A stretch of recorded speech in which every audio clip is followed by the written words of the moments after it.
कांग्रेस के नेता मनीष तिवारी ने अपनी नई किताब का ऐलान किया है। 2 दशक में राष्ट्रीय सुरक्षा पर मनीष तिवारी की यह किताब है और इस किताब में उन्होंने जो लिखा है वो एक बड़ी खबर है आज की। वो ये है कि 26/11 हमले के बाद बड़ी कार्रवाई की जरूरत थी।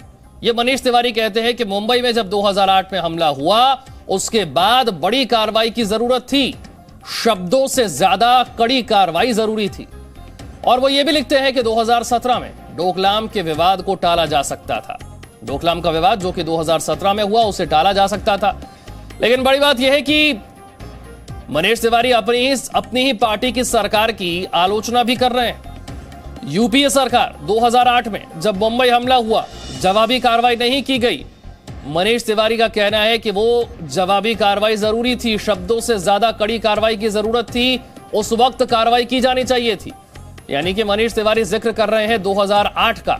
26 नवंबर 2008 जब मुंबई में पाकिस्तानी आतंकियों ने हमला किया था, लश्कर ए तैयबा के 10 आतंकी मुंबई में घुस आए थे, हमला किया था उन्होंने। क्या लिखा उन्होंने? एक ऐसे राष्ट्र को जिसको सैकड़ों बेकसूर लोगों को मारने में कोई परेशानी नहीं होती, उसके लिए संयम दिखाना ताकत की निशानी नहीं है, उसे कमजोरी की तरह देखा जाता है। कभी कभी समय आता है जब शब्दों से ज्यादा कार्रवाई पर ध्यान देना चाहिए। 26/11 कुछ ऐसा ही समय था जब यह करना चाहिए था। इसीलिए मेरे मुताबिक भारत के 9/11 के बाद एक कड़ी कार्रवाई होनी चाहिए थी। यानी कि 26 नवंबर 2008 की तुलना मनीष तिवारी 9/11 हमले से करते हैं। 9/11 हमला जो अमेरिका में हुआ था, जो अलकायदा ने किया था, यानी कि 26 नवंबर 2008 का हमला, यह भारत के लिए एक तरह से 9/11 वाला मोमेंट था। और उसी तरह की कार्रवाई जैसे अमेरिका ने की थी ओसामा बिन लादेन के खिलाफ, वैसी कार्रवाई भारत को पाकिस्तान के खिलाफ करनी चाहिए थी।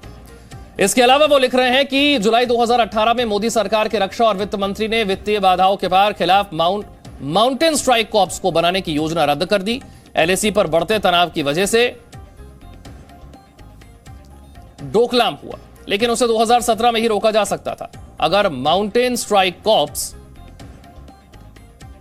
बना ली जाती, उन्हें ट्रेनिंग दी जाती और अगर अच्छे से उनका इस्तेमाल किया होता। माउंटेन स्ट्राइक कॉर्प्स को रद्द करना इस सरकार की राष्ट्रीय सुरक्षा को लेकर बड़ी भूल थी। यानी कि एनडीए की सरकार और यूपीए की सरकार दोनों की ही आलोचना वो इस किताब में कर रहे हैं। उन्होंने ट्वीट भी किया है। ट्वीट यह है कि यह घोषणा करते हुए खुशी हो रही है कि मेरी चौथी किताब जल्द ही बाजार में आएगी। 10 फ्लैश पॉइंट, 20 साल, राष्ट्रीय सुरक्षा की स्थितियां जिसने भारत को प्रभावित किया।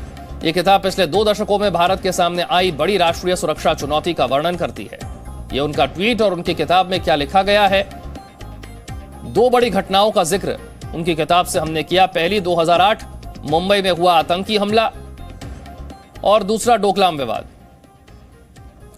रवि त्रिपाठी मेरे सहयोगी हैं इस वक्त मेरे साथ। रवि, मनीष तिवारी की किताब में ये जो बातें हैं इनसे बहुत ज्यादा हैरानी नहीं होनी चाहिए, क्योंकि पिछले दिनों चाहे नवजोत सिंह सिद्धू और इमरान खान की दोस्ती को लेकर मुद्दा उठा हो, या फिर राहुल गांधी के हिंदुत्व पर बयान को लेकर मुद्दा उठा हो, और या फिर यह अब 2008 का मुंबई हमला, मनीष तिवारी की सोच अपनी ही पार्टी और अपनी ही उस समय की सरकार को लेकर आलोचना की रही है और एक बार फिर वही होता हुआ नजर आ रहा है।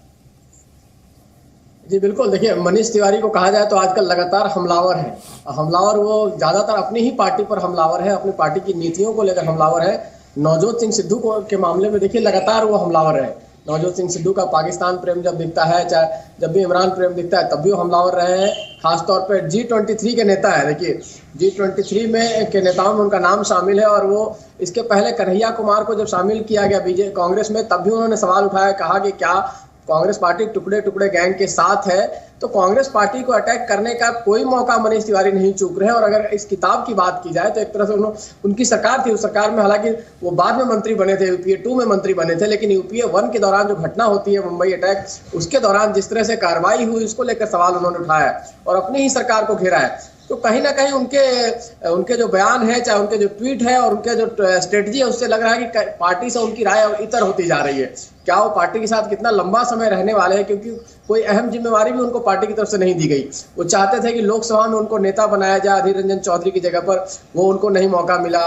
वो पंजाब में कोई बड़ा रोल चाहते थे, वो उनको मौका नहीं मिला। नेशनल कांग्रेस पार्टी में उनको मीडिया का इंचार्ज बनाने की बात थी, वो भी उनको मौका नहीं मिला। पार्टी का जनरल सेक्रेटरी उनसे जूनियर लोग बनाया गया, लेकिन उनको नहीं बनाया गया। तो कहीं ना कहीं पार्टी से थोड़े नाराज चल रहे हैं, इसलिए पार्टी पर हमला करने का, क्योंकि बुद्धिजीवी हैं, पढ़ते लिखते हैं, लगातार ट्वीट करते हैं, वकील हैं, तो कोई मौका नहीं छोड़ते हैं पार्टी को घेरे में लेने का। हिंदुत्व वाले मामले में देखिए, राहुल गांधी के ट्वीट हो चाहे सलमान खुर्शीद की किताब हो, उस पर खुलेआम उन्होंने कहा कि इस पर हम लोग को नहीं फंसना चाहिए था। हमारा सेक्युलर कैरेक्टर, हमें नेहरू और गांधी के जो लाइन है उसी के लाइन पर हमें चलना चाहिए, हम उनके लाइन में नहीं फंसना चाहिए था, इस विवाद में नहीं फंसना चाहिए हिंदू और हिंदुत्व क्या है। तो आज जिस तरह से उन्होंने नई किताब को लेकर अपना ट्वीट किया, उसमें हालांकि एनडीए सरकार को भी घेरा है, उन्होंने बीजेपी सरकार को भी घेरा है डोकलाम को लेकर, लेकिन अपनी सरकार को कटघरे में खड़ा करने का मतलब ये मान के चलिए कि मनीष तिवारी बहुत दिनों तक अब कांग्रेस में टिकने वाले नहीं है, और जिस तरह से वो लाइन ले रहे हैं उसमें कांग्रेस पार्टी उनको बहुत दिन तक बर्दाश्त भी करने वाली नहीं है। ये आपने बड़ी बात कही कि बहुत दिनों तक कांग्रेस पार्टी शायद उन्हें बर्दाश्त नहीं करेगी। रवि, आप मेरे साथ बने रहिए। किताब में क्या लिखा गया है, ट्वीट उन्होंने क्या किया है, जरा एक बार फिर से बताते हैं। देखिए, ट्वीट ये है कि ये घोषणा करते हुए खुशी हो रही है कि मेरी चौथी किताब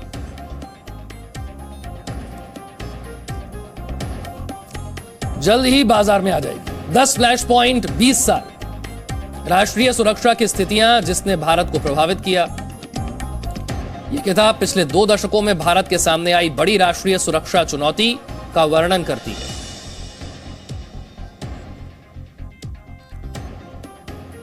रवि, लेकिन हैरानी की बात है, 2008 की घटना को इतने साल हो गए, लेकिन आज तक मनीष तिवारी ने कभी ये नहीं कहा कि उस वक्त जो किया गया वो गलत था। ये उन्होंने कभी नहीं कहा कि उस वक्त कार्रवाई की जानी चाहिए थी। यहां तक कि जिस वक्त कांग्रेस पार्टी सर्जिकल स्ट्राइक और एयर स्ट्राइक के बाद सवाल पूछ रही थी, तब भी मनीष तिवारी ने नहीं कहा कि सवाल नहीं पूछे जाने चाहिए, बल्कि उस वक्त कांग्रेस को भी ऐसी ही कार्रवाई करनी चाहिए थी।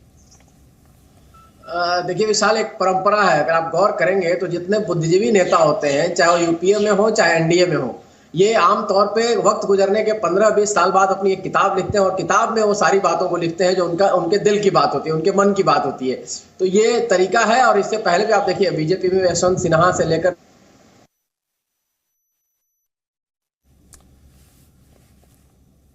तो एक बार फिर से देखिए किस तरह की बातें इस किताब में लिखी गई हैं। 2008 के मुंबई हमले को लेकर मनीष तिवारी कहते हैं कि उस वक्त कड़ी कार्रवाई करनी चाहिए थी, वो कड़ी कार्रवाई नहीं की गई। संयम दिखाना ताकत की निशानी नहीं थी उस वक्त, वो एक कमजोरी की तरह देखा गया। यानी कि भारत ने जो संयम दिखाया, पाकिस्तान पर कार्रवाई नहीं की, वो कोई ताकत की निशानी नहीं थी, बल्कि उसे एक कमजोरी की तरह देखा गया। ये मनीष तिवारी ने अपनी किताब में लिखा है। 2008 का मुंबई हमला, लश्कर तैयबा के आतंकी, वो 10 आतंकी जो भारत में घुसे, उस हमले में 160 लोग मारे गए, 300 से ज्यादा लोग घायल हुए। उस वक्त कार्रवाई की जानी चाहिए थी, जो नहीं की गई। Presenting B News app available on Google Play and App Store. Download it now.